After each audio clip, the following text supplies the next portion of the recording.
He's a great researcher. I call him legendary Graham Hancock. Graham, how are you? I'm fine, thank you. Great. I got to tell you, I've been inundated over the past several months with people who have requested that you come on the program. You've got a great fan base. Yeah, I really appreciate the readers. I really appreciate them sticking with me and their sense of curiosity and their desire to know about the unknown and their feeling for mystery. They really enjoy the work, the investigating that you've done. Let me ask you something. Now, all your work is good, but you seem to constantly step above each time you come out with something. How did, and we're going to get a lot into this tonight, but how did you start investigating these mysteries? Okay.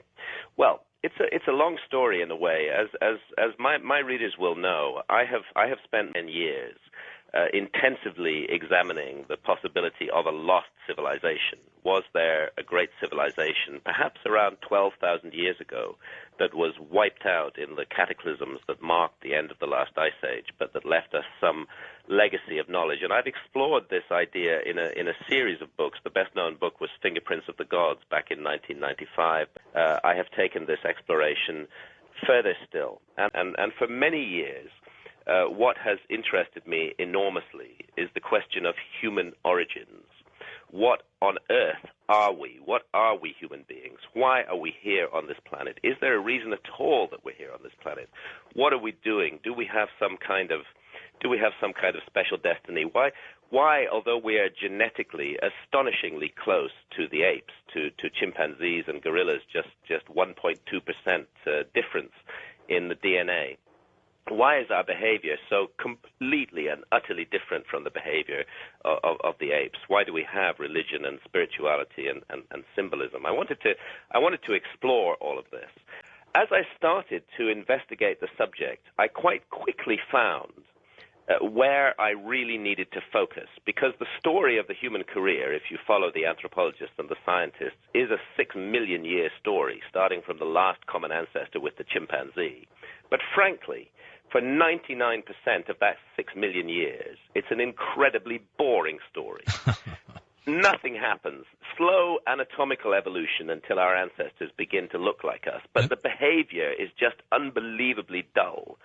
They work with the same kind of stone tools for literally millions of years. They never innovate. They have no creativity.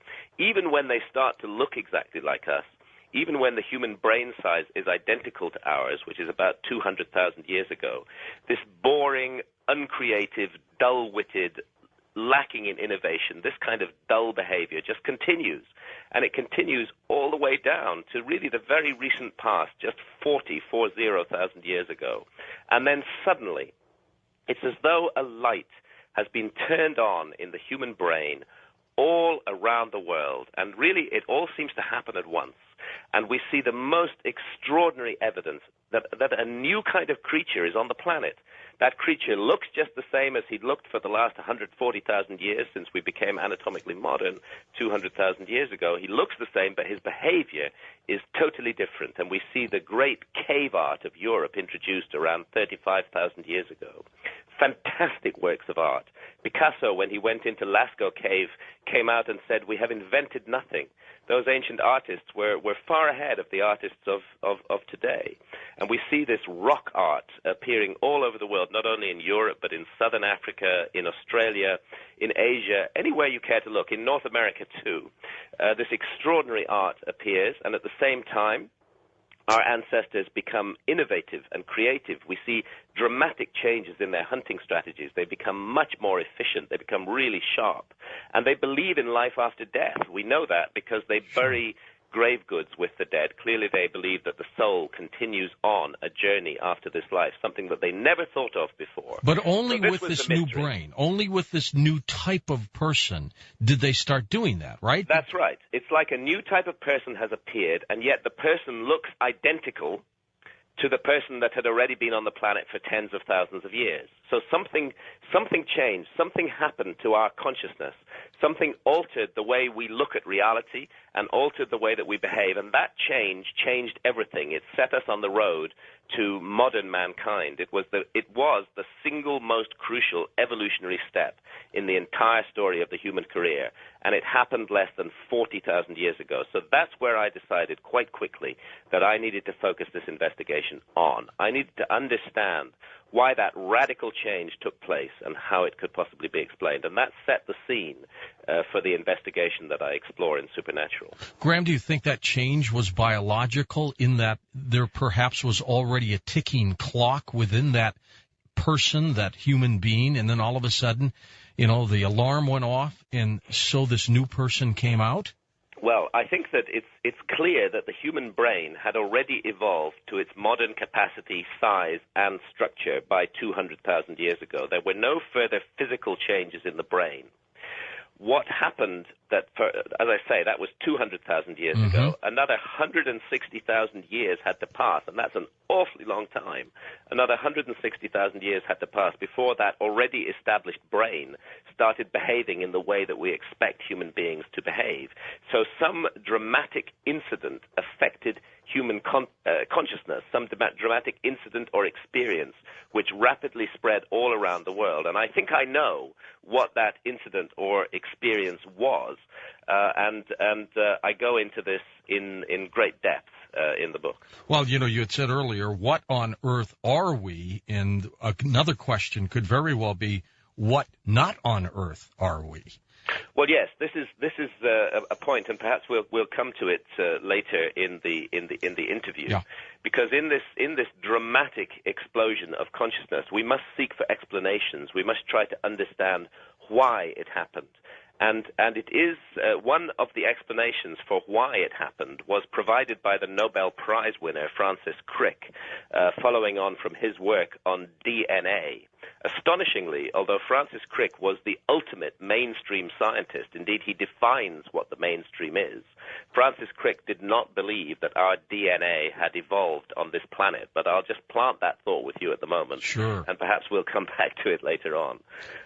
Were you influenced beyond Francis Crick of other people? I mean, the Jacques Vallée, the other researchers of our time. Did anybody have an effect on you? Yes.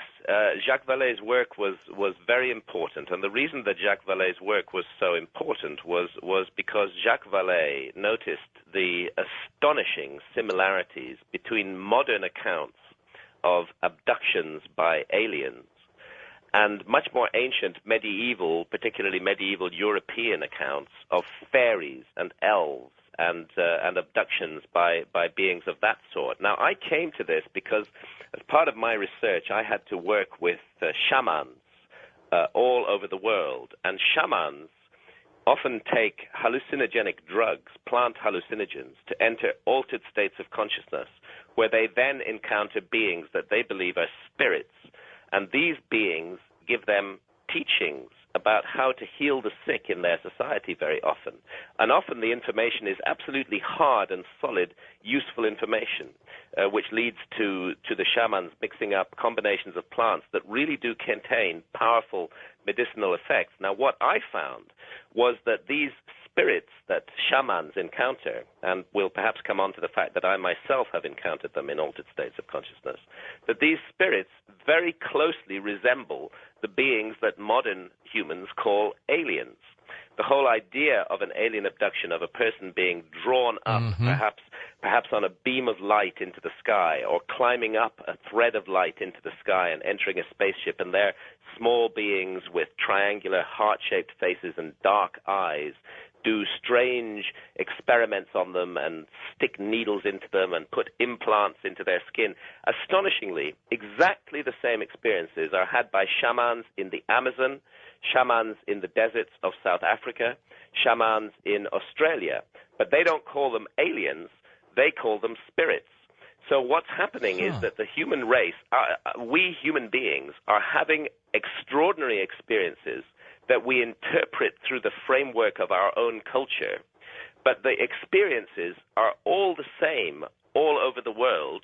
It's just what we call them is different. In medieval Europe, as Jacques Vallée realized, we call them fairies and elves. Right. In the shamanic cultures, we call them spirits.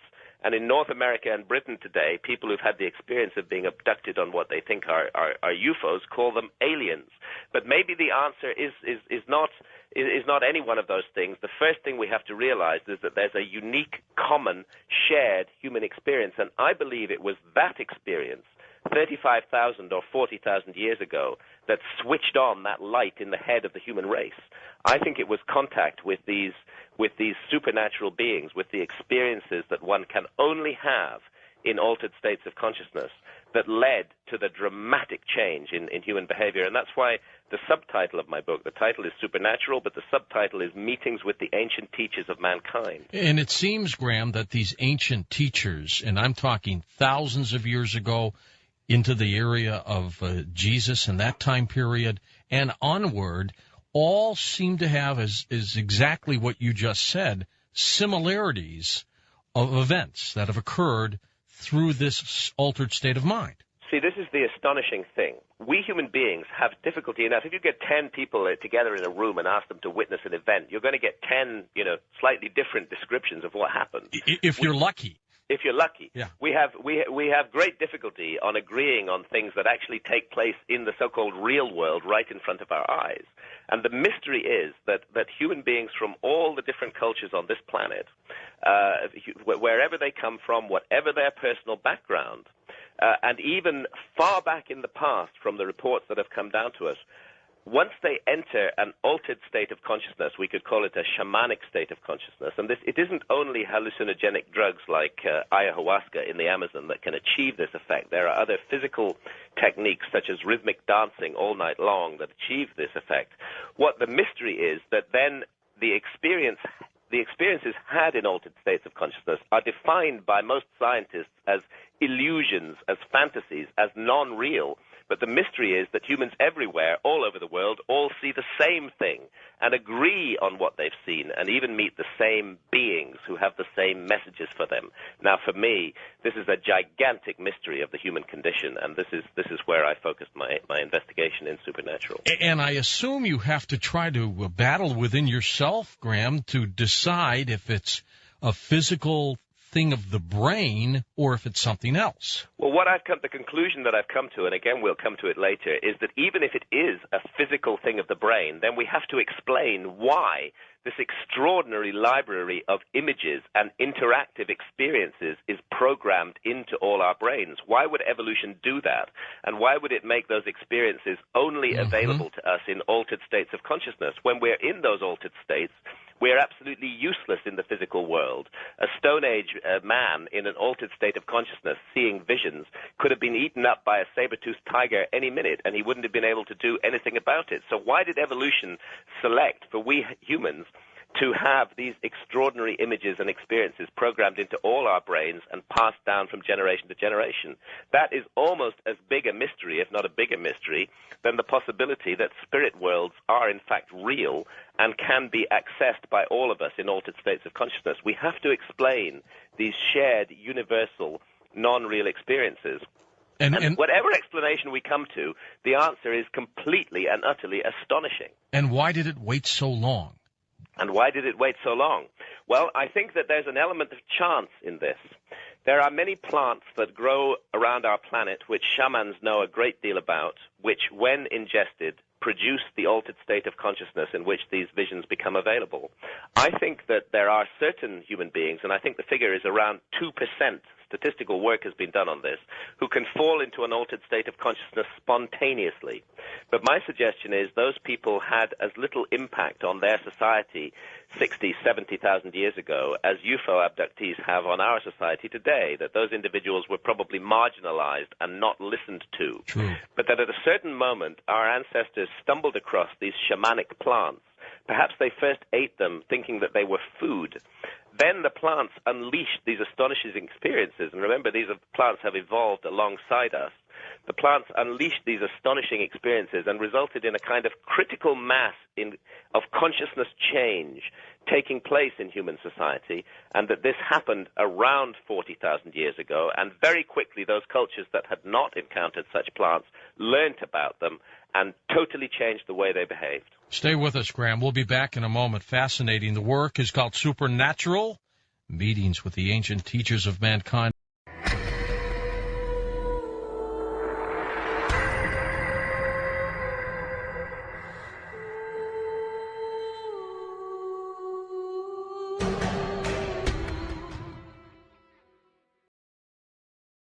And welcome back. Graham Hancock with us live in London. Graham, if people who have felt that they've been abducted by aliens are not under the special brew of ayahuasca or magic mushrooms or getting this kind of shamanic music or rhythm as some of the shamans are and others, how then do they experience this same kind of phenomenon? Because they're very special people is the simple answer to that question. The evidence shows, and the evidence that I've gathered in my book, it demonstrates this clearly, that around 2% of every human population, and in the case of the United States, that would mean several million people, around 2% of every human population has the ability to fall into the right altered state of consciousness, the right trance state, spontaneously. Their brain chemistry is so organized that they can reach that state without taking any substance and without using any of the shamanic techniques such as music and rhythmic dancing. And I believe that the answer to this mystery is that the UFO abductees belong to that 2% of the human population who are able to spontaneously enter an altered state of consciousness and access these experiences, which I believe to be real experiences that affect our consciousness, to access these experiences which would normally not be accessible to them. There are a variety of different ways of falling into altered states. One that I haven't mentioned is electromagnetic fields.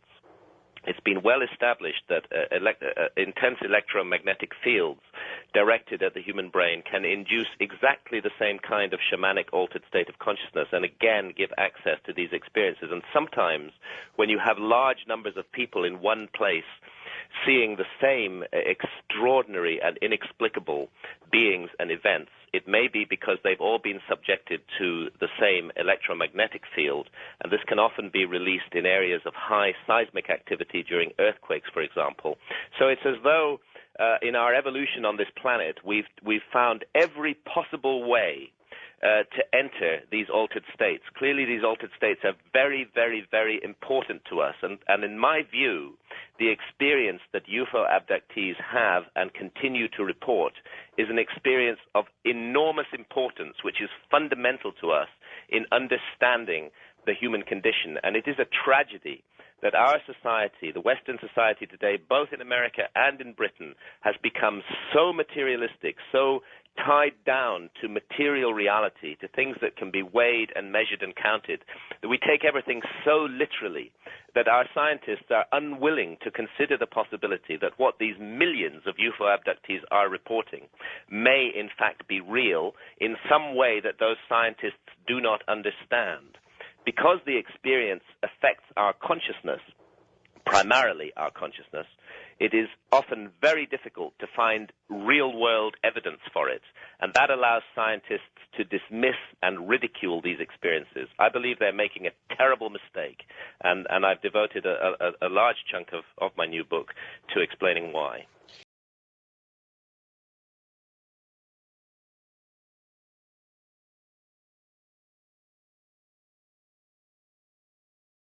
Graham, does this, though, negate the fact that so many millions of people have witnessed strange craft, strange types of beings all around this planet? It doesn't negate the fact. That is precisely what is witnessed. The way that those visions are interpreted will vary from culture to culture. If you're dealing with a tribe in the Amazon rainforest, they may see it as a flying canoe in the sky. But nevertheless, they're seeing a strange object in the sky where it shouldn't be, with beings inside it that one does not normally meet in everyday life. So the interpretation may vary from culture to culture, but I believe the experience to be real but elusive in this world. This is an experience primarily to do with our consciousness. It's as though a door can be opened, a secret doorway can be opened inside our minds, which allows our consciousness to flow through into another level of reality. Quantum physicists call those other levels parallel dimensions. Exactly. And to encounter the beings that live in those parallel dimensions and that seem to have a great interest in us. Now, UFO abductees, because they are spontaneously able to fall into this state, and because they've grown up, when they have grown up in Western cultures and been bombarded by the rational, materialistic ethic of Western cultures, are often very confused and terrified by what happens to them in these states, and they don't understand it. Whereas shamans in the Amazon or in South Africa or in Australia have become the masters of these experiences, are able to put themselves into the correct state of consciousness very rapidly and understand exactly what is going on with them. And the shamanic view, I believe, is the view that we need to listen to in the West today, which says that whether we like it or not, we are involved with these supernatural realms. We can stick our heads in the sand, we can pretend that they aren't there, but they are there, and they affect us, and they affect everything we do. And if we had any common sense, we would force ourselves to learn about these realms and to learn about these experiences and to understand what is going on there and to master these issues in exactly the way that shamans do. In fact, it may be that shamanic cultures around the world have a powerful lesson to teach to the West, to show us that our arrogance and our confidence in our own philosophical position, the belief in nothing is what I would describe the philosophical position of the West, a refusal to believe in anything.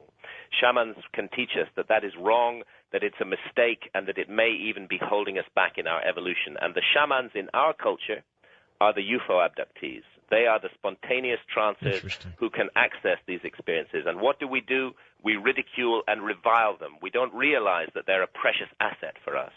And we don't even question them in a very methodical way. I mean, a few people do. The Bud Hopkins, the late John Max did that. Wonderful work of John Mack. Thank goodness for John Mack and Bud Hopkins and all the others.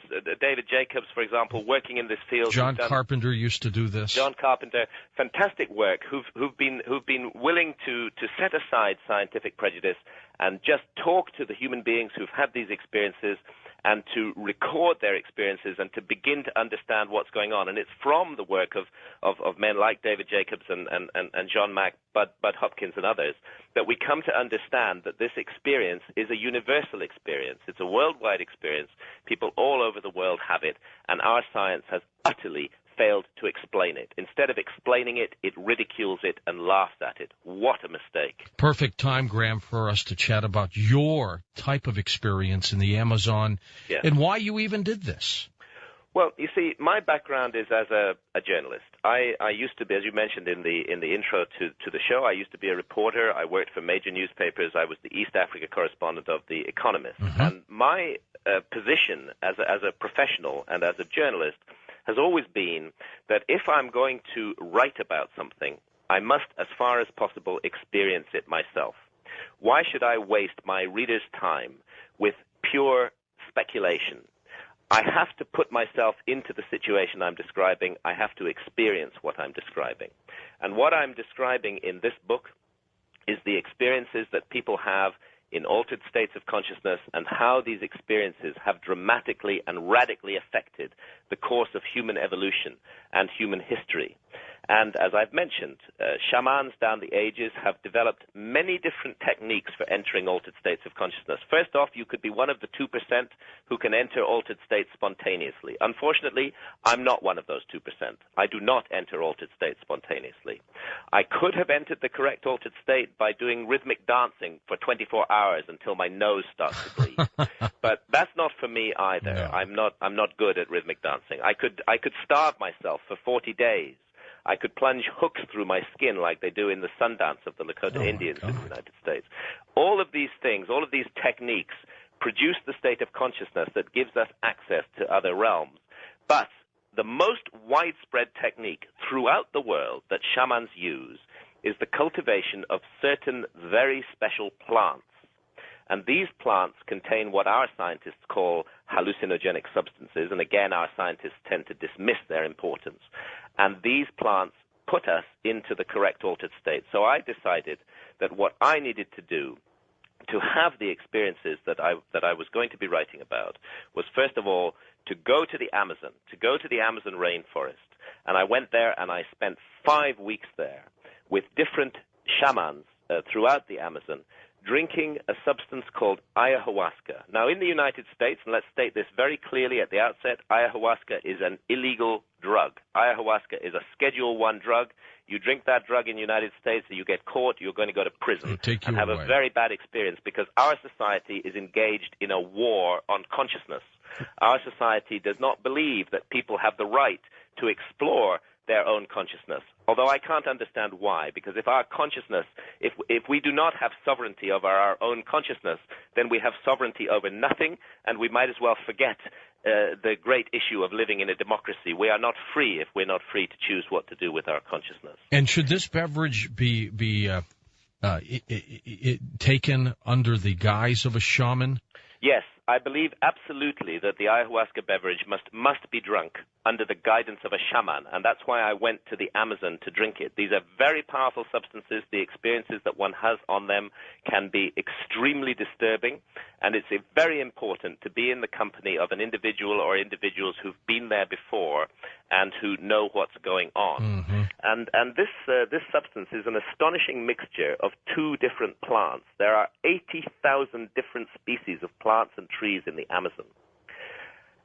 Out of those, the tribal peoples of the Amazon discovered that 2 particular plants, when mixed together, produce these astonishing effects. And scientists who've looked into this cannot understand how they managed to realize the effects of combining these 2 plants. One of them is a vine, which is in fact the ayahuasca vine, and the word ayahuasca means the vine of souls. Interesting. And the other is a leaf from a bush called Psychotria viridis. They call it chacruna in the Amazon. If you consume that leaf on its own, it will have no effect whatsoever. It contains a powerful hallucinogen called DMT, but an enzyme in the stomach destroys DMT on contact. The mystery is that the other ingredient, the ayahuasca vine, switches off that enzyme in the stomach and allows the DMT to be ingested orally, and then produces these astonishing effects. And I drank ayahuasca 11 times in the Amazon, and it transported me into an absolutely convincing, seamlessly convincing 11. alternative reality filled with intelligent beings, many of them very like the aliens that UFO abductees describe, who I had never believed in before. I believe in them now because I experienced them directly under the influence of ayahuasca. Do they communicate with you, Graham? Yes, they communicate, and the communication is telepathic. It is wordless.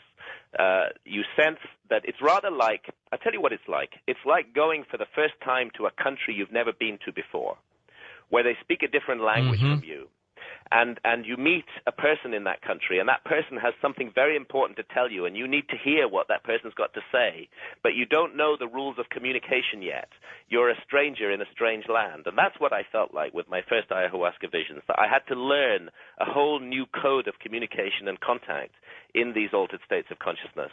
And I would say towards the 11th time that I drank ayahuasca, I was beginning to get to the point where clear information was coming through. And I could understand exactly why shamans say that this plant is a teacher, that it contains lessons for us.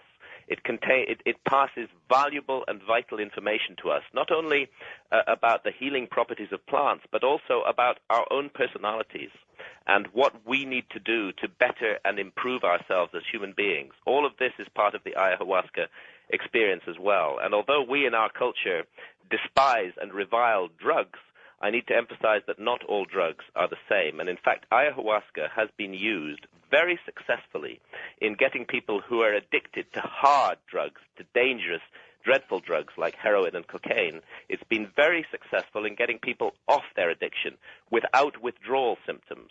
And the reason for that is that it takes them on an inward journey where they confront their own problems and difficulties and understand why they've become addicted and resolve never to be addicted again. And amazingly, huge numbers of people have had the hook of these hard drugs taken out of them forever by the hallucinogen ayahuasca. Yeah, I believe David Icke has also ingested ayahuasca. I don't know David Icke personally, but I wouldn't be surprised. Yeah, I think that he has.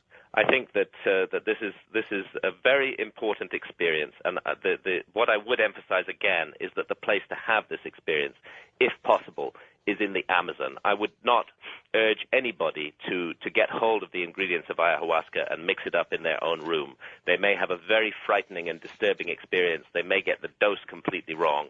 It would be wrong to do that. The place to drink this substance is amongst the shamans of the Amazon. And fortunately, shamans from the Amazon are now increasingly visiting the West and offering ceremonies involving ayahuasca because they feel that they have a mission to the West.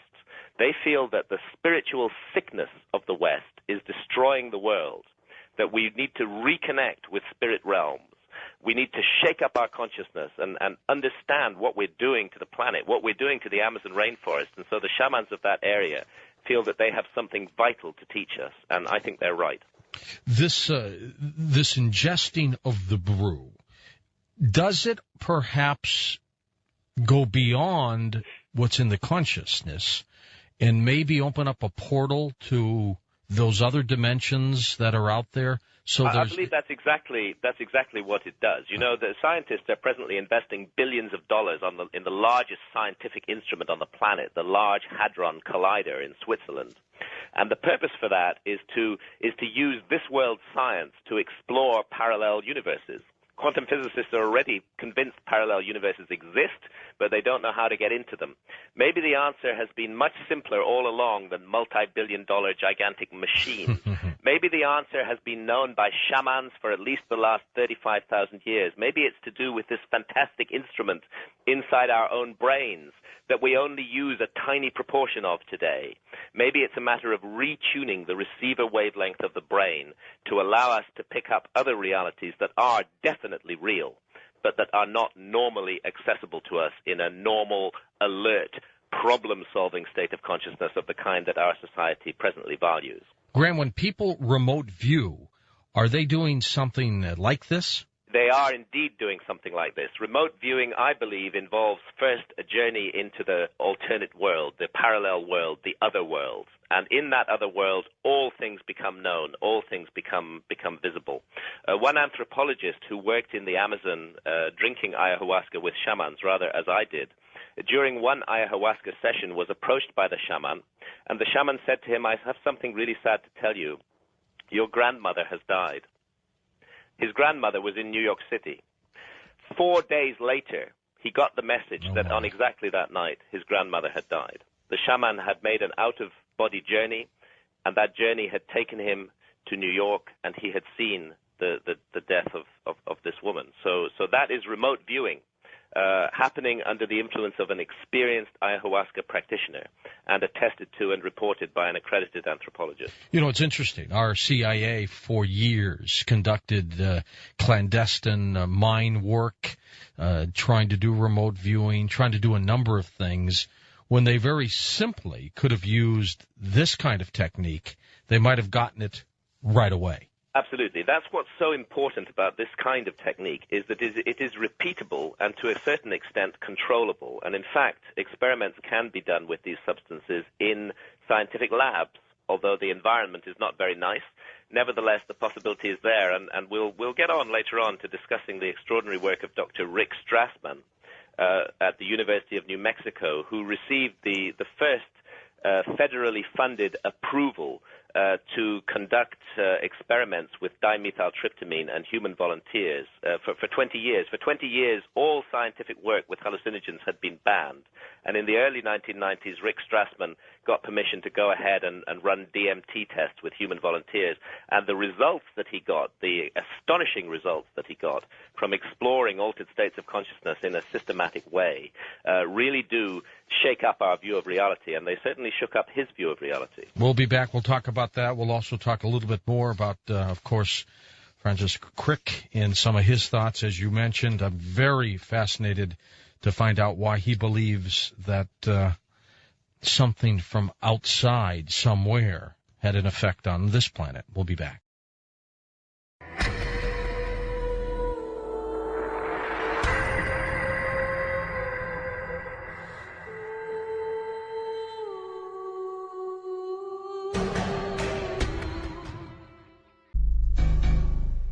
Graham Hancock, our guest right here. Graham, tell us about the work of Dr. Rick Strassman. You were mentioning him a little bit, and when did he do this kind of work? Okay, well, Dr. Rick Strassman is a fascinating man, a brilliant scientist, and he's a psychiatrist at the University of New Mexico. And back in 2001, Rick published a very important book called DMT, The Spirit Molecule. And that extremely important book outlines the results of his fascinating research. This was the first research using hallucinogens and human volunteers that had been authorized by the federal government of the United States for more than 20 years.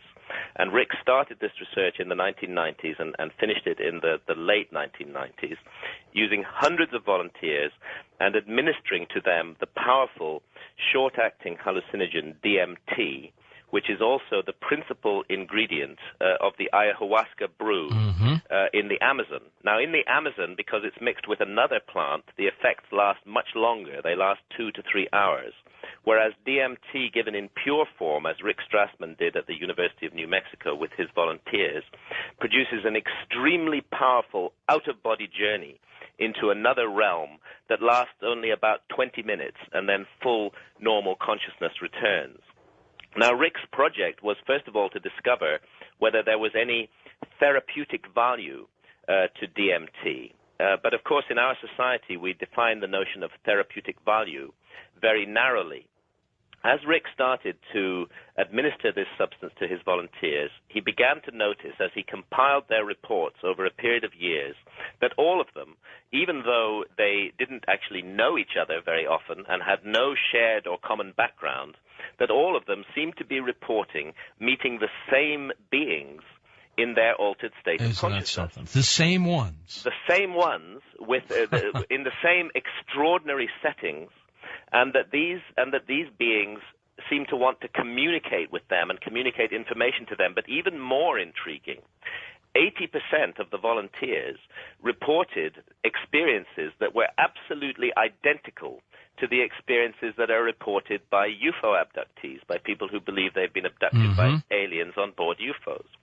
And yet we know that the bodies of those volunteers were not abducted onto a UFO because they were lying right there on a hospital bed under Rick Strassman's watchful eye in the University of New Mexico.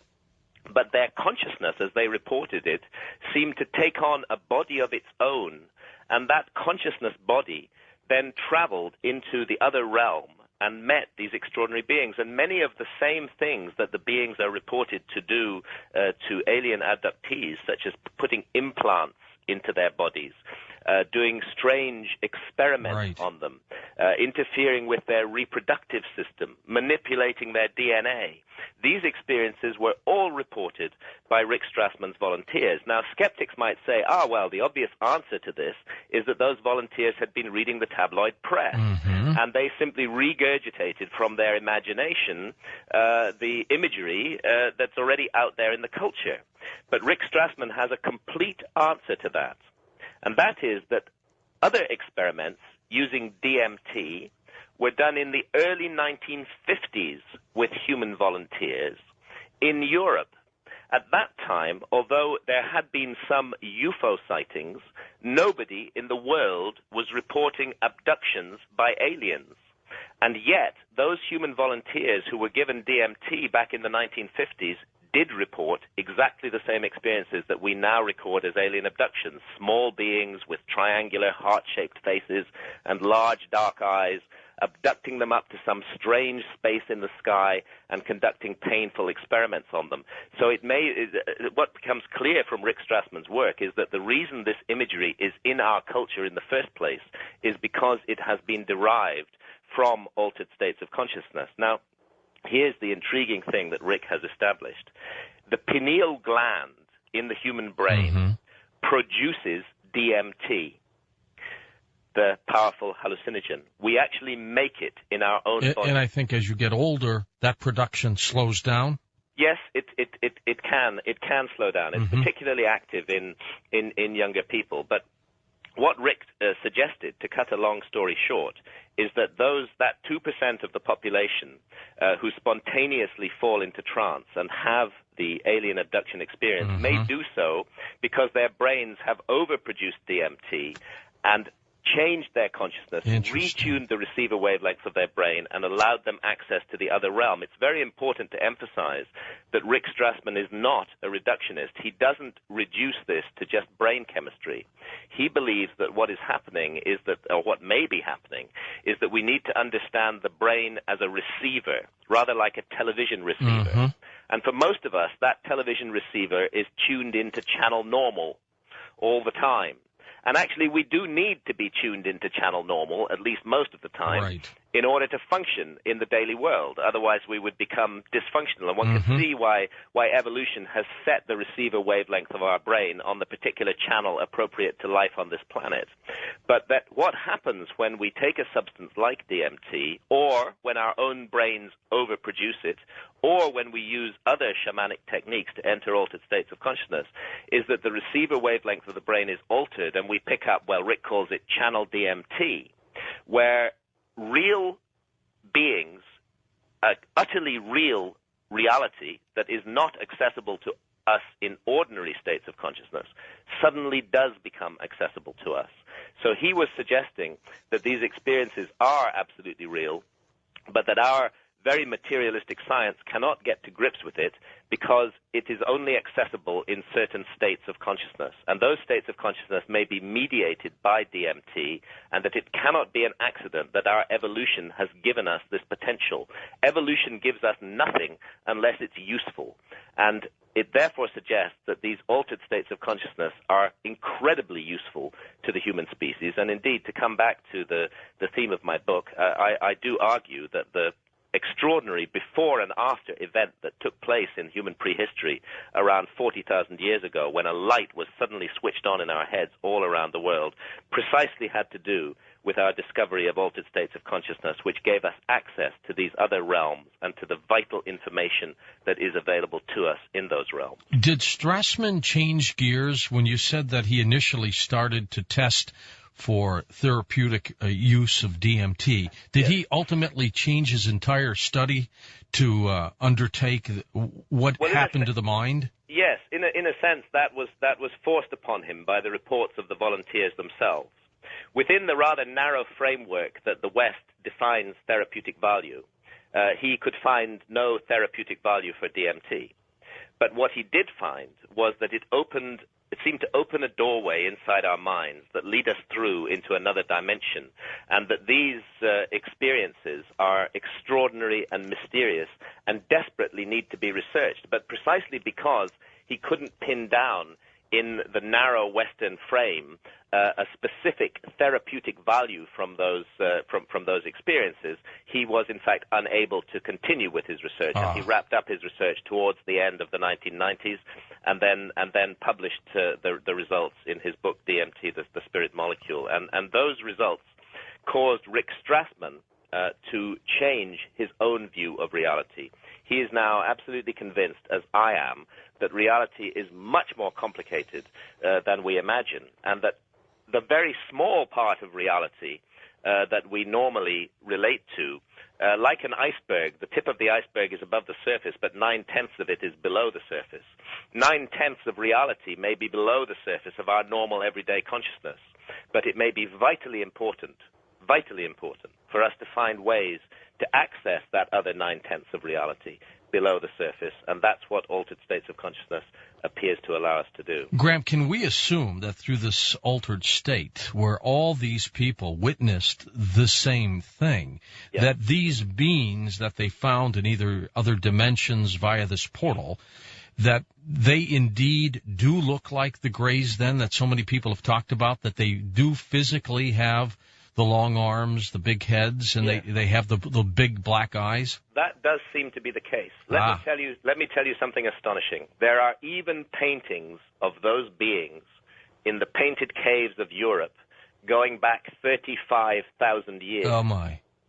Human beings have been encountering these other beings for at least 35,000 years, and we have a definite record of their presence in the painted caves of Upper Paleolithic Europe, and I report this in detail in my book Supernatural. It's documentary evidence for encounters with precisely the same sort of beings as our modern alien abductees report. And in fact, if you go and talk to shamans in tribal societies today, you will find that they are also reporting the same kinds of contacts with the same kind of beings. And this is a great mystery, and it really is almost perverse to deny that there is something real behind it when we find that it's an experience that not only affects us today, but that affected our ancestors 35,000 years ago, and that at that time was clearly and undeniably connected to a radical change in human behavior that made us the species we are today, that actually made us human. If these alien abductees are traveling in their conscious mind, so their physical bodies, of course, remain, as we were talking about, why then do we hear so many reports of these experiments that are being conducted on what they think might be their physical body? And indeed, they sometimes find physical implants in their physical bodies. True. Yes. True. Now, but I think the answer to that is that I want to call it the spirit world. I honestly don't believe that we are dealing with nuts and bolts aliens who come here in flying saucers from a distant part of this universe. I think we're dealing with transdimensional beings who approach us from different dimensions that evolution has given us the opportunity to relate to in altered states of consciousness. Even though we may be years behind where they are. Even though we may be millions of years behind where they are, even though we may have nothing to teach them and they may have everything to teach us, that these experiences are available to us in altered states of consciousness. So the mysterious thing is that those beings from other realms or other dimensions, if that is what we're dealing with, and I believe that that's one very good answer to this mystery, they seem to have a particular project with us. It's almost as though they want to gain for themselves the physicality that we have. And this is why so many alien abductees report reproductive work being done on them by the alien beings. And again, astonishingly, shamans in the Amazon and in South Africa and in Australia report exactly the same thing being done to them by spirits. In fact, they often report that they have a wife or a husband in the spirit world, and they've produced children in the spirit world, and that these children have this rather strange appearance with large heads and long limbs and exactly like we describe our aliens. And so it seems that there may be some kind of breakthrough from the other dimensions into our dimension, and that this breakthrough may be purposive, it may be intended, and we desperately need to know what's going on with it. This is just fascinating work that you and Strassman and other people have done in this arena. If this is happening, and these beings are trying to do whatever they're doing, is it possible that there's something evil behind it? Yes, it is possible that there's something evil behind it. Oh my! The spirit world is not all goodness. I do believe that there are forces of darkness and forces of evil at work in the universe, as well as forces of good, and that those, just as we may encounter manifestations of those forces in this physical world, we can also encounter it in the other world. And that's why it's very important to be armed and prepared and alert before undertaking consciousness journeys of this sort. And this is precisely why shamans in places like the Amazon really do have something to teach us, because they are not the passive victims of these experiences. They have these experiences at will, at their own choice, and they access those experiences primarily by drinking the brew that we discussed earlier, ayahuasca. And then they send their consciousness into the spirit world, and instead of being the victims of the spirits, they become the masters of the spirits, and they work with the spirits, and they find those that are good, and they work with them against those that are bad. And part of the shaman's mission is to reduce the evil forces that fall on this planet from the supernatural realms. Do you believe some of this could also be attributed to what people think might be angels? Yes. I think that every supernatural experience that humans have ever reported, whether it be angels, whether it be demons, whether it be fairies, whether it be elves, whether it be ghosts, remember that the shamans constantly meet the spirits of deceased ancestors, that all of these experiences are accessible and only accessible in altered states of consciousness. And this is precisely why these experiences are so elusive in this physical world. Because we see the experiences through our own cultural filter, we may define them in different ways. For some people, they may say the being is an angel. For another person, he may say the being is a spirit. Another person may say the being is an alien. But at the end of the day, there's a being there who does not conform to the rules of our everyday reality. And beings that don't conform to the rules of our everyday reality are best described as supernatural beings. I got to tell you, Graham, the work, again, is much needed. It is unfortunate that mainstream science really doesn't touch it too much. Mainstream science, apart from great scientists like Dr. Rick Strassman, has turned its back on this area of inquiry. Without any good reason, without any serious work being done on the matter, our society has created a gigantic prejudice against altered states of consciousness. You know, we're very happy for people to blitz themselves into oblivion with alcohol every night. We're very happy for people to close down their mental processes by watching endless hours of the most awful television. But if a free and independent adult chooses to experiment with his own consciousness, to explore his own consciousness through sacred plants that grow naturally alongside us on this planet, if an individual does that, then he can be sent to prison in our society. We so value the alert, problem-solving state of consciousness needed to deal with the everyday world that we have simply neglected, cut off, ignored, dismissed the other 90% of our consciousness, and it was that 90% of our consciousness, I believe, that made us human. We'll be back with Graham Hancock in a moment. We're going to continue this incredible story, this journey. We'll be back in a moment. Next hour, we'll open up the phone lines. You can talk with Mr. Hancock as well.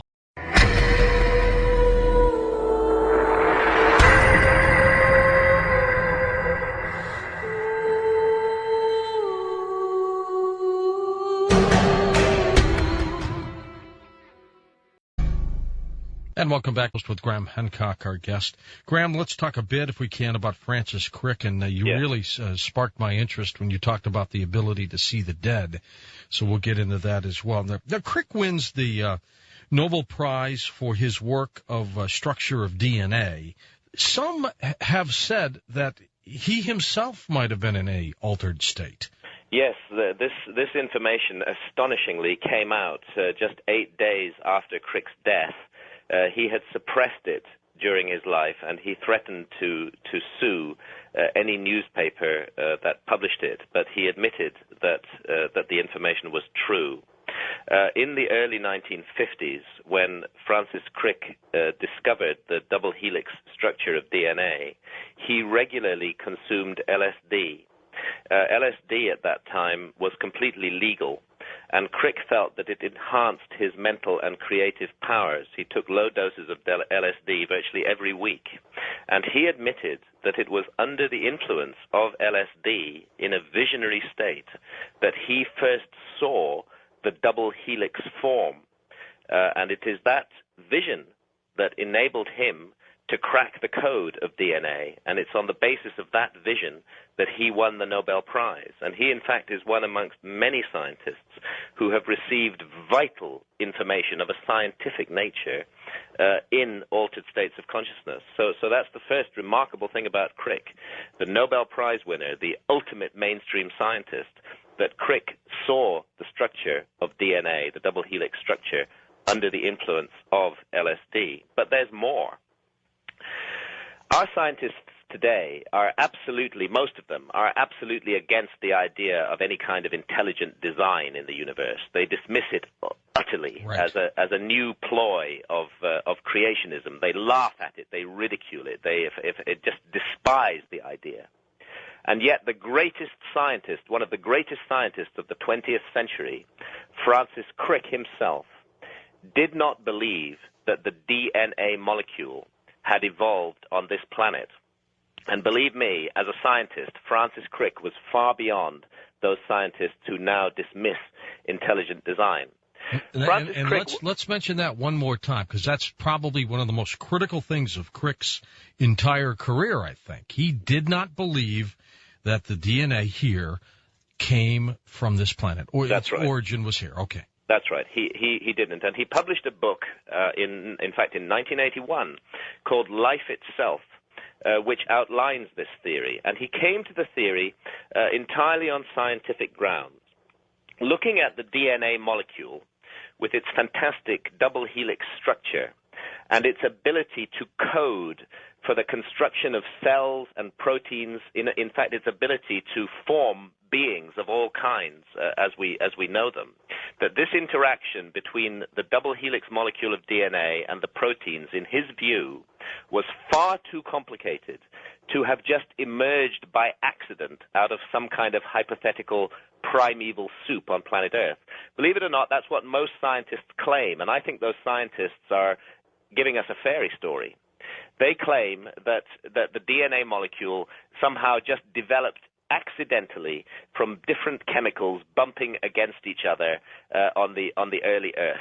Crick, the greatest scientist in this field, absolutely denied that. He said there's no way at all that the DNA molecule could have formed by accident on this planet in the time that was available for it. Now, does he go on, Graham, to talk about how he believes it got here? I mean, yes. Are we talking about panspermia coming from comets We're talking about panspermia, and we're particularly talking about Crick's version of panspermia, which is directed panspermia.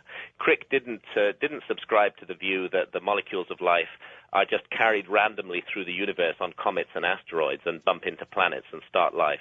In his view, it happened this way. He envisaged an alien civilization on the other side of the galaxy. He pointed out that there's been 15 billion years since the Big Bang, and that there was time for life to have evolved on another planet before the Earth was even formed, and the Earth was formed about 4 billion years ago.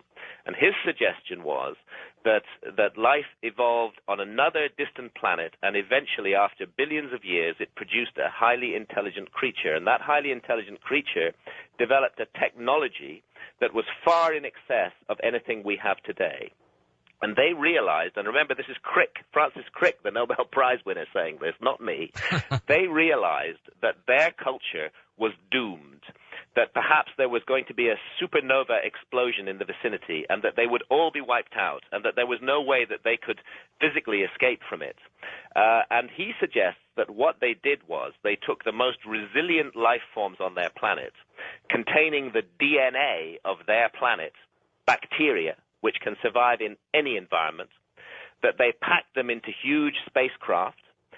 They froze billions in cryogenic suspension, billions of bacteria in these spacecraft, and they sent them off in the universe in all directions, hoping that those spacecraft carrying bacteria would collide with a planet in a suitable state of development, and there would begin to reproduce very rapidly, and the whole story of evolution would begin again, so that life would be preserved, life would be saved. That was Crick's theory of directed panspermia, and that's how he explains that the DNA molecule suddenly appears on this planet, and from a situation in which there was no life, we suddenly have life reproducing and replicating all over the planet. What if it came to this planet through these portals that people see when they're under the influence of ayahuasca? Perfectly possible. Crick, of course, did not consider that. He went far enough by suggesting that the DNA molecule couldn't have come from Earth, that it had to have been sent from elsewhere. But I do go into that possibility in the book, that we may be dealing with a transdimensional attempt to seed life on Earth, and that having done that, those beings then maintain an interest in life on Earth, and they may have a very specific project for life on Earth that we don't know yet fully what it is, that they realized that the way to develop life is through the process of evolution. So they sent very simple organisms to this planet, but packed with the DNA of their planet. Yes. And that those organisms then began evolving, and they realized that eventually, it might take billions of years, but eventually an intelligent creature just like them would evolve on this planet, and that intelligent creature that they might have built into the DNA a method for that intelligent creature to access information that is on the DNA itself. This is the very extraordinary idea at the heart of this. You see, the mystery that I'm looking at in Supernatural is why people all around the world in altered states of consciousness see the same things and have the same experiences. One explanation for that, and I devote a great deal of space to it in the book, and I take it very seriously indeed, is that in these altered states of consciousness, we may be accessing real parallel dimensions and the beings who inhabit them. But another possibility, if Crick's theory is correct, is that those bacteria that started life on Earth 4 billion years ago contained DNA that had been genetically engineered. And that DNA it is quite possible, DNA carries vast quantities of information which is used to construct bodies and beings, that DNA may contain other kinds of information. It may, in fact, contain the entire accumulated knowledge of that hypothetical other civilization at the other side of the galaxy that seeded life on our planet. There is a thing called junk DNA. It's 97% of our DNA, and we don't know anything about it. That's true. We think we know a lot about DNA, but all we know about is the 3% that is involved in genes. The other 97% of DNA, our scientists are largely ignorant about, and that's why they tend to call it junk DNA, as though 97% of our DNA would be preserved down millions of years of evolution if it was just junk. Of course it's not junk. Of course there's something important to it. And scientists at Boston University, Dr. Eugene Stanley was the leader of the team, discovered during the 1990s that junk DNA has astonishing properties. It has astonishing linguistic properties. I won't go into the full details here. I published them in my book. But junk DNA has the same structure as all human languages. And Eugene Stanley at Boston University concluded that there must be a message written on our DNA. And what I'm adding to that is the possibility that it may be that message or those messages, perhaps an enormous interactive teaching machine that has been recorded on our DNA, which we may also access in altered states of consciousness. And that's why we all see the same thing, because we all have the DNA, the same DNA, and that DNA is in every cell of our bodies, including in our brain cells.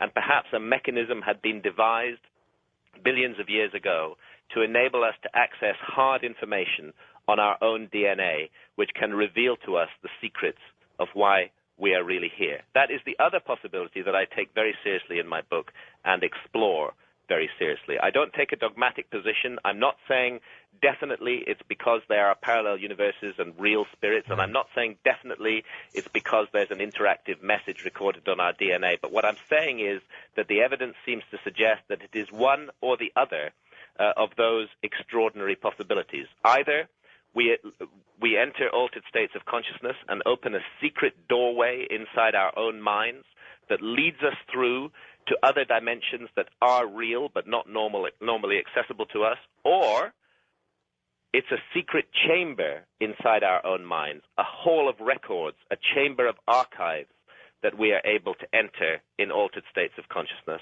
which contain vital information for our future evolution.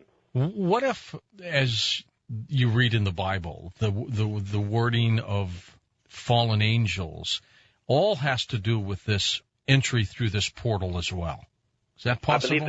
I believe that it does. I think that it is this extraordinary ability we have to enter altered states of consciousness and have experiences that are not available to us in normal states, that lies beyond a huge range of mysteries. It lies behind a huge range of mysteries in the human past. And it may be the case that particularly if the spirit world explanation of this is the correct explanation, that beings are actually coming through that portal into this realm and contacting us at a physical level as well as at the level of consciousness. And that perhaps would be where the idea of fallen angels come from, and why, if we read in Genesis 6:6, why these sons of God, as they were called, wanted to mate with the daughters of men and wanted to produce offspring from the daughters of men. Exactly. Change the DNA, right? Change the DNA. exactly as UFO abductees report that aliens want to do to us today, that they want to, somehow, for some reason, they want to breed with us. They want to acquire our physicality. Tell me a little bit about this plant that enables people to see the dead. I mean, this fascinates me. Well, as part of my research, I went and worked with shamans and consumed several of the shamanic plant hallucinogens that they use. One of these plant hallucinogens comes from Central Africa, and it's called ibogaine. It's from the root bark of the iboga plant, which grows in the rainforest of Central Africa. And ibogaine is called the plant that enables men to see the dead. And the tradition is that a pygmy was climbing a tree, and that one of the high gods knocked him down from the tree and killed him, then cut off his fingers and toes and planted them in various parts of the forest. When his wife was looking for this lost pygmy, a voice told her to eat of a certain bush, and she would see her husband again. That was the bush that had grown from his parts that had been buried in the forest.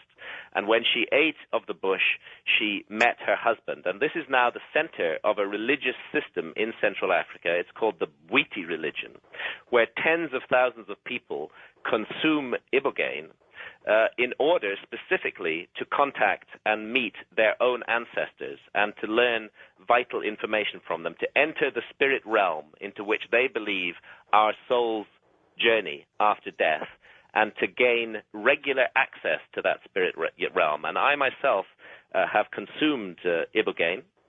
It is a very powerful, a very terrifying experience. It's physically very demanding. I was desperately ill for 48 hours during this experience. But and that's still under the tutelage of a shaman. In that case, it was under the tutelage of a healer working here in Britain. Although ibogaine is totally illegal in the United States, by some miracle, it remains legal in Britain.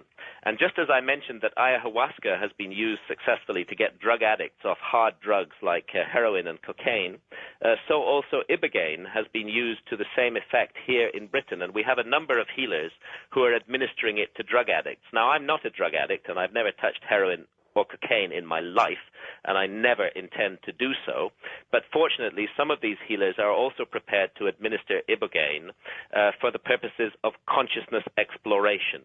And it was under that idea that I took ibogaine. And I also had a medical doctor present with me while I took it, because there have been deaths from the consumption of ibogaine. Ibogaine, if you have a weak liver or a weak heart, ibogaine can kill you. And for that reason, I had a doctor present with me throughout the entire 48-hour session. Were you scared?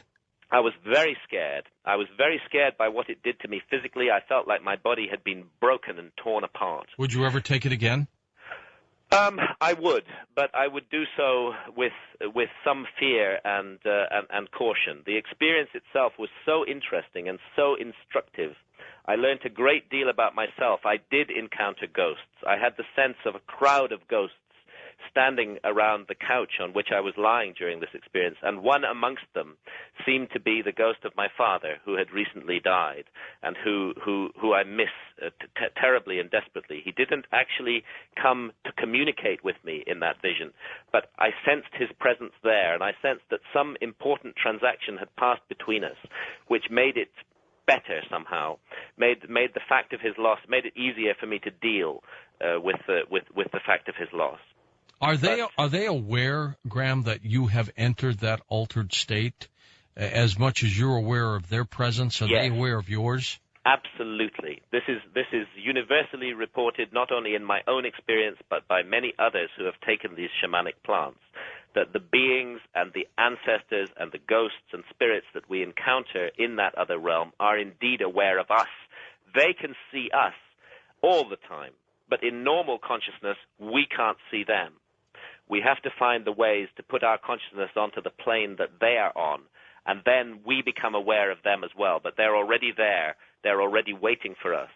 The same thing was reported by Rick Strassman's volunteers on DMT, that the beings they encountered knew they were coming, welcomed the fact that they had discovered this technology, as one of the beings described it, that they'd discovered this technology which would enable them to communicate more and more freely in the future. And when the DMT trip came to an end and the person's consciousness went back into this world, those beings pretty much said, bye-bye. See you again soon. I'll be talking with Ed and Chris Sherwood tomorrow about crop circles. People don't understand how they are created. This could be another way. This could be a way of communication through this altered state portal. Yes, I think that crop circles are intimately connected to this problem. It's not an accident, by the way, that the supernatural beings that everybody in Europe related to back in the Middle Ages, the so-called fairies and elves, danced in circles, often in the grass, and left circular marks in the grass after the fairy dance had been seen. Leprechauns as well? Leprechauns as well, yes. They're all part of this. They're all part of this other world, and it may be the case that these crop circles themselves mark the position of portals on this earth through which we can pass into the other world. This idea has not yet been properly explored. One thing I am certain of is that crop circles are a gigantic and extraordinary mystery. Stay with us, Graham. We're going to open up the phone lines now. We'll give you an opportunity to talk with legendary Graham Hancock right here.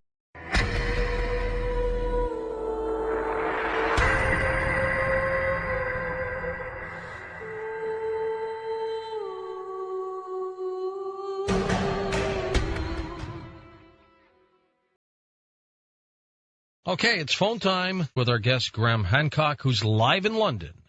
Graham, the research that you put into the book Supernatural, based on your other works, as you talk about you want to evolve, do things differently, was this pretty dramatic for you, a pretty dramatic change? It was a very dramatic change. Of course, there are elements in common with my previous books. I am looking into a great mystery of the human past. It's just that it's much further back than the issue of a lost civilization.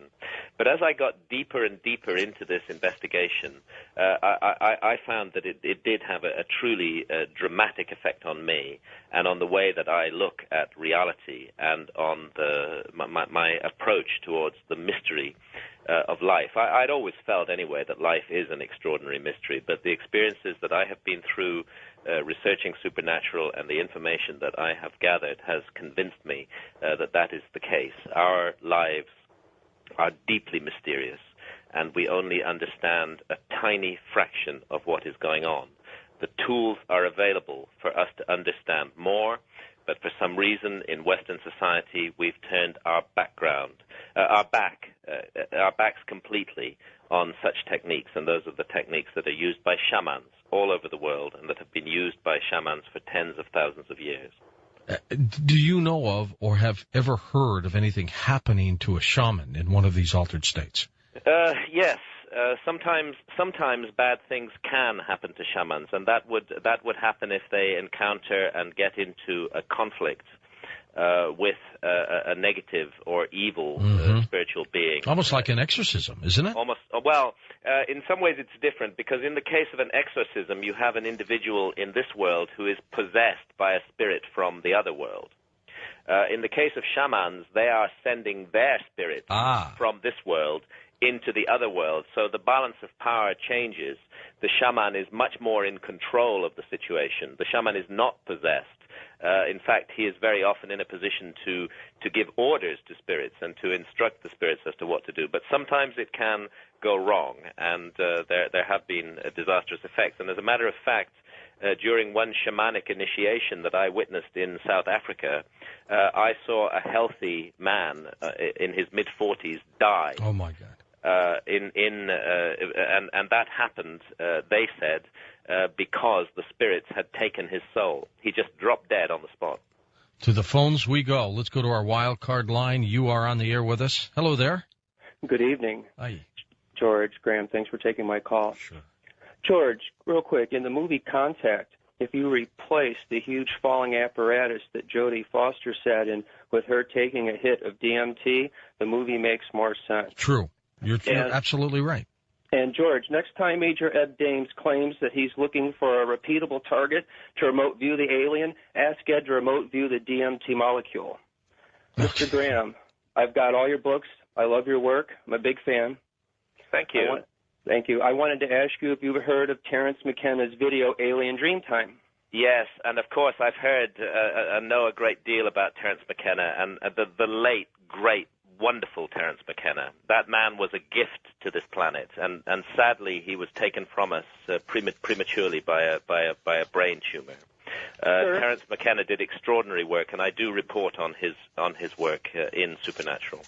If tryptamines caused our imagination to create all the unnecessary accessories we're surrounded by, from high heels to religious garbs and ceremonies, if religion at its core is an expression of human imagination, it seems religion has been co-opted by a salesman who's not comfortable with his own imagination nor a woman's imagination. It's kind of a self-castration to stop the story or this waking dream from changing from competing to sharing, meaning sharing the experience and not just selling an old story of a mystic in a cave having the experience. Thanks. I think you're making a very important point there, and I'd like to pick up on a couple of points you make there. I have no doubt, and there's 2 chapters in my book that look at this in detail, that the origins of all religions lie in altered states of consciousness, sometimes very far back in the past. Just to take the case of Christianity, let's consider the position of St. Paul on the Damascus Road and the extraordinary altered state of consciousness experience he has, the blinding light, which transforms and changes his life. I think what happens is that the initial impulse of a religion comes from direct experiences that extraordinary people have in altered states of consciousness, but very quickly, within 1 or 2 generations, the bureaucrats step in and start running the religion on a power trip in order to promote their own power in society. And those individuals who claim to be the sole intermediaries between us and the spirit world, who hijack that role, actually have no spiritual contact whatsoever. And this is the sickness of modern religions. Though their roots do lie in direct experience of the spirit realm, all too often in the modern world, those religions have been hijacked by bureaucrats and politicians and money men who run the religions entirely for their own material purposes. And that's the sad state of the world we live in today. All right, thank you for that call. First-time caller line, you're up with us on Coast to Coast. Hi there. Good morning. Hi. Yes, it's a privilege. Good show again tonight, George. We're on a roll. It's a pleasure to speak with you, Mr. Hancock. Thank you. I would like for you, if you can, in a allotted amount of time you have, to expand on your 2% theory, if you will. Yes. The first thing to understand is that our brains are electrochemical jellies, really. Every experience that we have is mediated through the electrochemistry of our brains. That does not mean that the experience can be reduced to the electrochemistry of our brains. It may mean that the electrochemistry is what we need to allow experiences through. Now, most of us have the electrochemical balance of our brains set on what Rick Strassman calls channel normal, so that we can function as industrious and competitive individuals in the material, physical world. But the evidence suggests that around 2% of every population, it doesn't matter whether it's the United States, Britain, Japan, wherever you go, have their brain chemistry at a slightly different level of tuning, and those individuals are able to enter altered states of consciousness spontaneously, and it is only in those altered states of consciousness that we can access these other realms and beings. So these are the fortunate, or perhaps some might say in some societies the unfortunate individuals who find their consciousness projecting into the other world, into the spirit world, almost accidentally, out of control, just by chance. It can happen at any moment through the electrochemistry of their brains. For the rest of us, if we want to access those spiritual realms, then we have to change the electrochemical balance of our brain. We have to shake up its absolute commitment to channel normal, and we have to allow in the other realities. And the shamans around the world have developed a range of techniques for doing this. And one of them is the use of sacred plants, the plant hallucinogens. But as I mentioned earlier in the discussion, there are many other techniques as well. It seems to be all about the receiver wavelength of our brain. And just as a TV set can be retuned to pick up other stations, so our brains can be retuned to pick up other stations. And some of us, that 2%, have the ability to do that spontaneously. Wonderful. My husband, who has just recently passed, Sorry about that. Thank you very much. He could do this. He also, if you will, subscribed to what he called a 2% theory.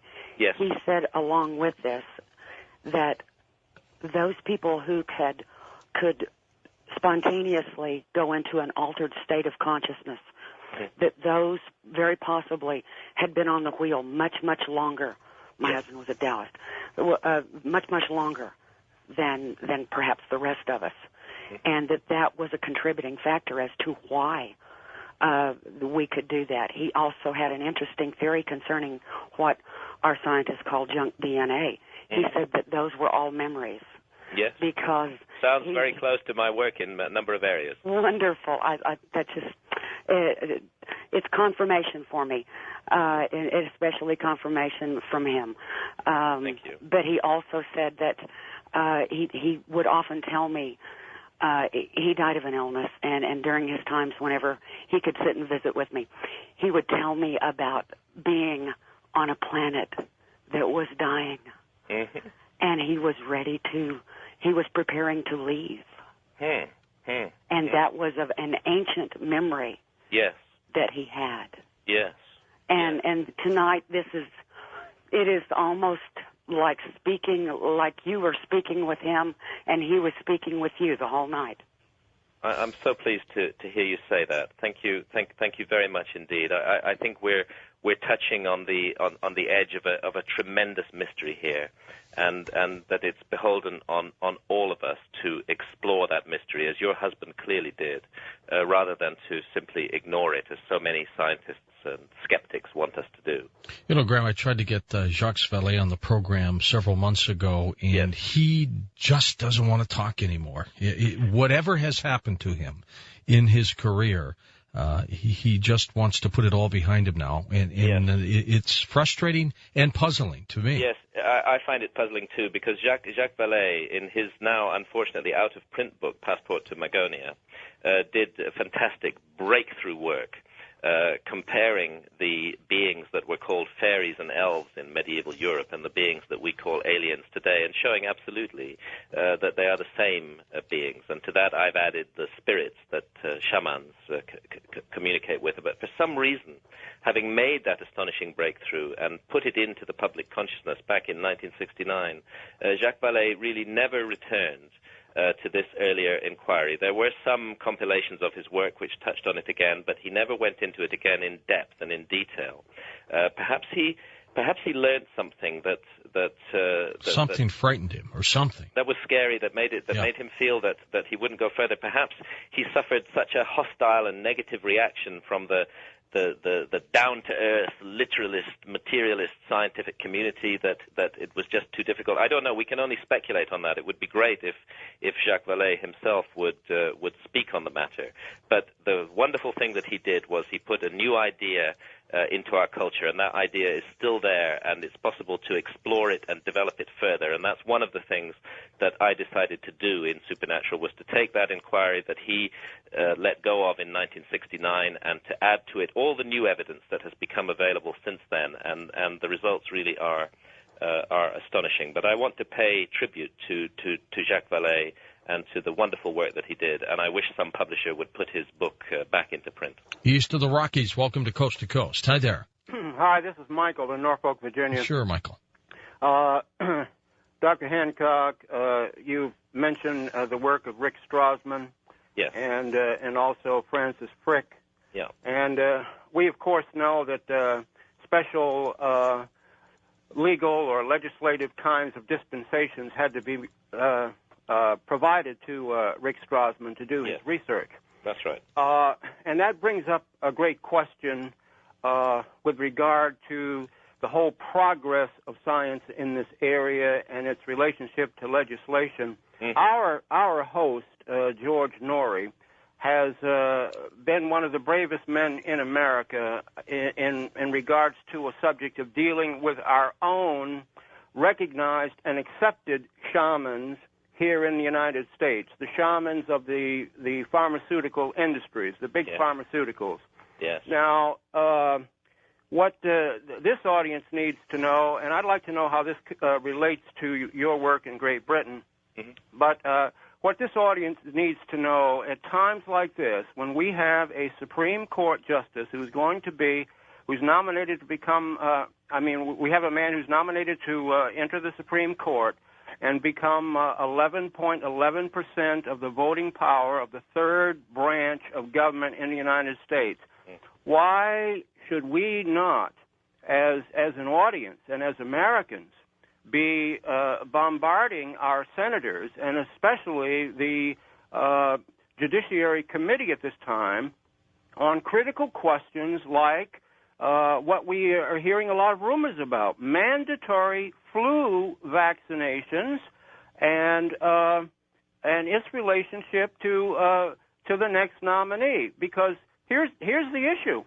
If during 1918 we were not allowed to ask the question, what was the relationship of the distribution of food at that time through the Catholic Mass and the great worldwide epidemic that came about, that same kind of bias against honest, intelligent, scientific inquiry to solve our problems, while on the other hand, we are being led into a mass-like acceptance of mandatory inoculations of some shamanized.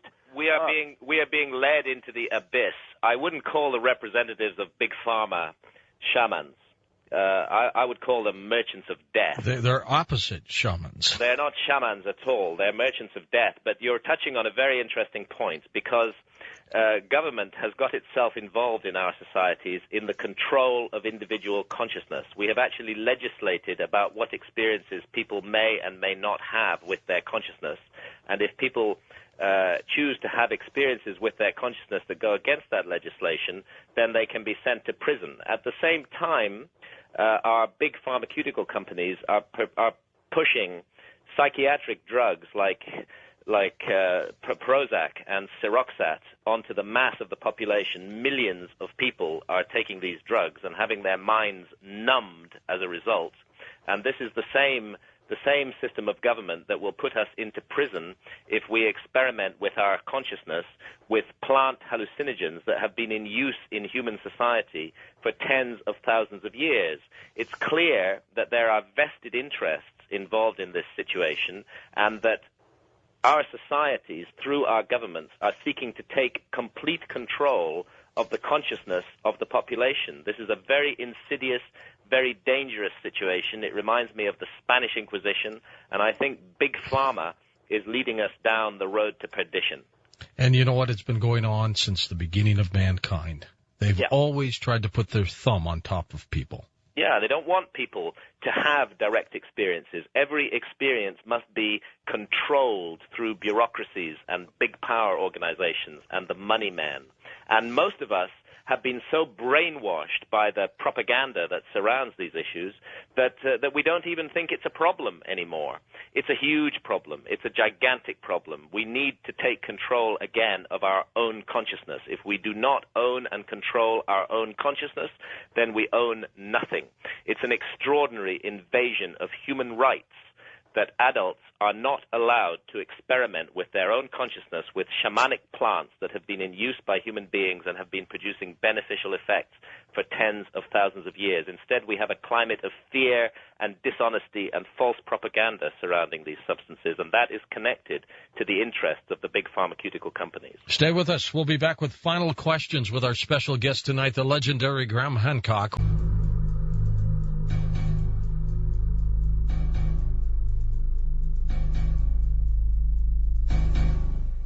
Hey, Hey, Graham, before we take the final phone calls, give me your take, your reaction to, of course, the global flood and all the different stories that have surrounded that.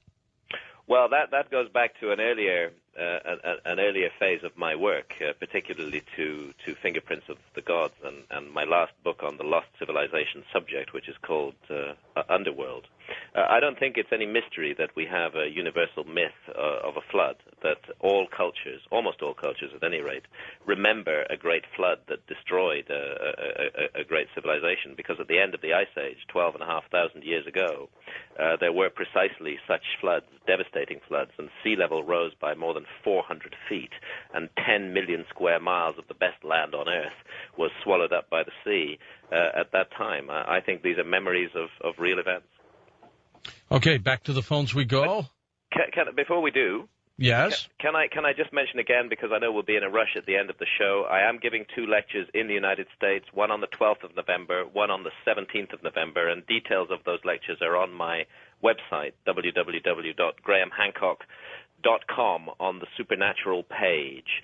So if anybody wants more information on that, and also how to get this book in the United States, at the moment it's not available in the bookshops, Supernatural, but it will be available through Amazon.com and Amazon.ca in Canada. Just search Graham Hancock, Supernatural. Wildcard line, you're on the air. Hi there. Hi, George. How you doing? Good. Thanks for holding. Mr. Hancock, how you doing? What an honor. I'm fine, thank you. Thanks for coming on. Okay, I'm on a cell, so I hope my signal's coming through. I have the first thing I'd like to suggest is perhaps you could do a round table with Maurice Cotterell and David Icke, and of course yourself, and then maybe Lawrence Gardner, and you could all talk about perhaps the multidimensional aspect of consciousness. You know, I hope Jeremy Narby would be invited to that round table as well. Jeremy Narby, author of The Cosmic Serpent, a wonderful author and investigator. Yes, I'd like to put one notion forward, if I may, and it's taken me about 44 years to figure it all out, but everything of a metaphysical or a mystery school nature is in the Bible. You just have to know how to spot it. Sure. And instead of going to the plants or thinking that the answer to the matrix is outside of you, if you just remain a good, holy, clean, and sovereign person, then the mountain starts to come to you, and you have to go to the mountain. And as you see the synchronicity and the coincidences of your life story, by simply being clear, you activate the DMT molecule in your pineal gland, but most importantly, you activate your heart chakra. You start caring about plants and animals and people. And there's a responsibility being in a body that you may have to defend it. And I'd like to close by getting your comments. There's 2 subjects on this show that come up often. One of them is about culling the Earth's population and the pharmaceutical boys and the secret societies and going back to the old Austrians and all of that. And the other one is Earth changes. Do you think the crop circles could be a foreboding of Earth changes, and that the pharmaceuticals with the avian flu and the heavy boot of authoritarianism is preparing us? It's a misdirection to keep our eyes off the Earth changes.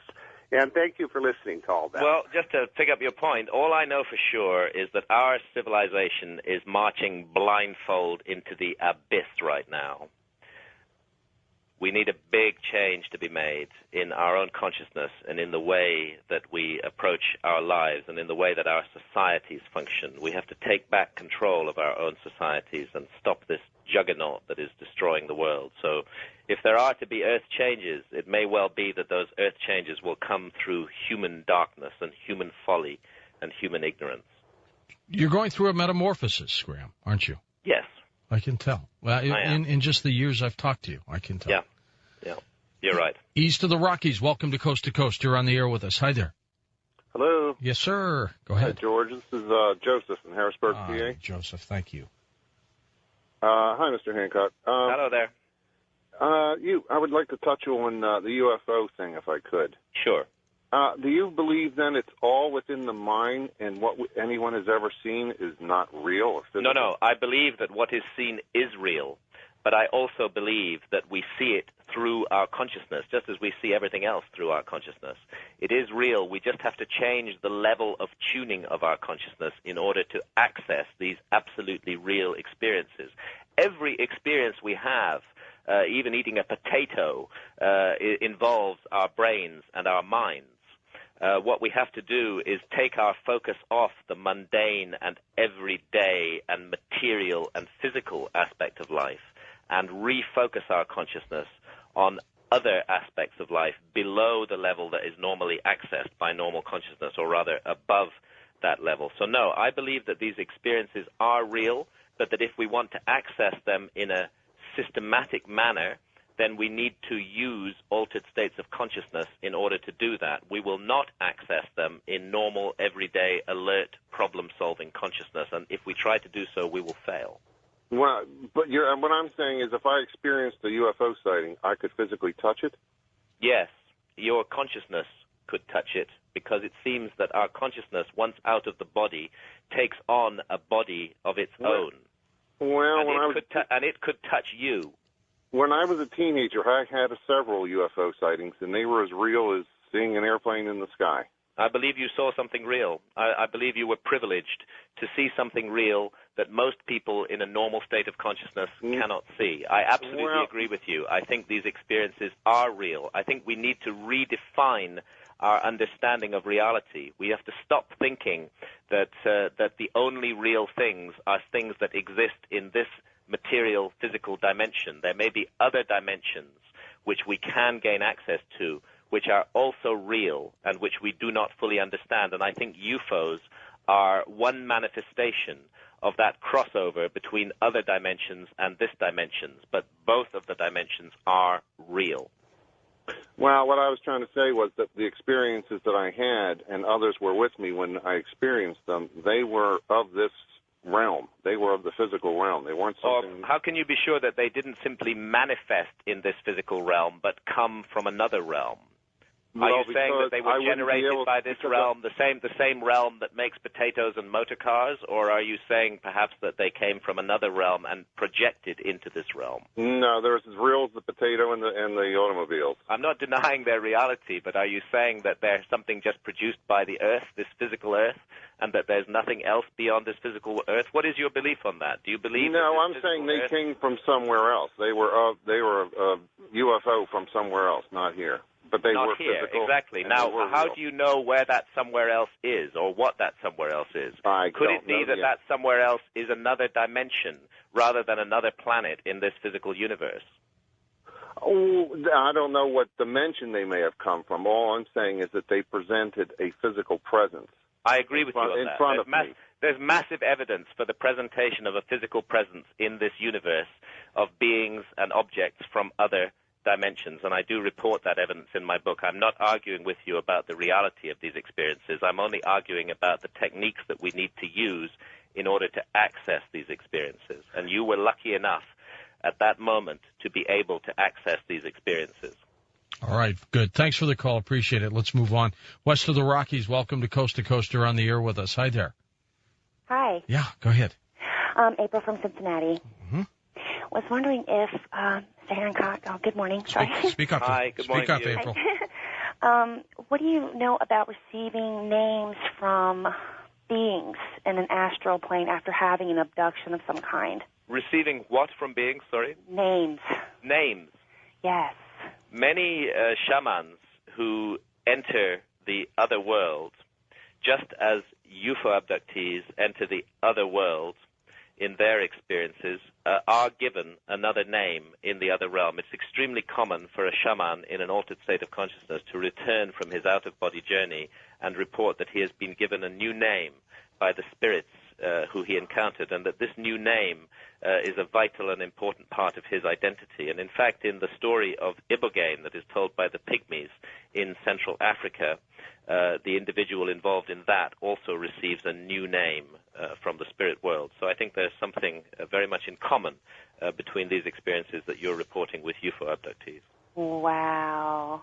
because it's strange because I got the name and I looked for it online everywhere trying to figure out what this name actually means. Mm-hmm. And I used it as a screen name because I like to go into the paranormal rooms and everything online. And this guy from Hawaii. What is that name? Will you tell us? Akea. Atia. Akea. Sounds good. Akea, I'm sure. Yeah. Interesting. But he said it means beings of light or light bringer. And I about went cold. Because, beings of light. Yeah, because that's now you're giving me the shivers because during my experiments with altered states of consciousness in the Amazon, drinking the shamanic brew ayahuasca, the first beings that I encountered on my out-of-body journeys were beings of light. They glowed like their faces glowed as though they were lit up with neon. They were healers or something because every time I had a dream about them, I was sick. Yeah, I would feel better. It was unbelievable. Well, that's very interesting because also one of the side effects of ayahuasca is that it does cause terrible nausea as well. Oh, okay. So interesting. Thanks. Okay, thanks. Appreciate you being part of the problem. And the ayahuasca that you take. Yeah. And again, you recommend that you are taking it with a shaman. Absolutely. I think this is vitally important. It's idiotic if anybody takes it by themselves, completely even if they go to the Amazon, right? Yeah, very bad mistake. First of all, they're likely to get the dose totally wrong. And secondly, the experiences that they will have will be at first so disorienting and so terrifying that it may disturb them extremely badly. The only way to reduce that disturbance, that disorientation, is to take the ayahuasca in the company of an experienced shaman who is the master of that other realm. And he or she, because there are female shamans as well in the Amazon, will ground you and help you through the experience. After you have repeated the experience many times, you might get to the point where you would be in a position to take it on your own and where you become effectively a shaman yourself.